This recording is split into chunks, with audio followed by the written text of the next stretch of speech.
Hello friend, সবাই কেমন আছো? আশা করি সবাই ভালো আছো, আর আমিও ভালো আছি। সবাইকে শুভ স্বাধীনতা দিবস। বন্দে মাতরম, বন্দে মাতরম, বন্দে মাতরম, বন্দে মাতরম, বন্দে মাতরম, বন্দে মাতরম, বন্দে মাতরম।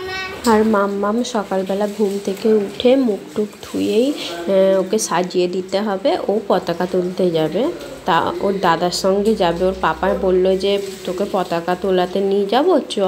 বলছে না, আমি পাপার সাথে যাব না, আমি দাদার সাথে যাব। তো দাদার সাথে ঘুরে চলে এসেছে পতাকা উত্তোলন করে। আর তারপরে এবার আমি ঘরেতে একটু ওই পতাকাটা লাগিয়ে একটু ফুল দিই পতাকার সামনে। তো এটাই করলাম। আমি মামামকে বলছিলাম যে মামাম তুমি একটু জনগণটা করে দাও। মামাম বলল ঠিক আছে। আর মামাম জনগণটা বেশ ভালোই করে। তারপরে মামাম জনগণ করলো, কিন্তু আমি ভিডিওটা অন করতেই ভুলে গিয়েছিলাম, তার জন্য তোমাদের জনগণ আমি শোনাতে পারলাম না।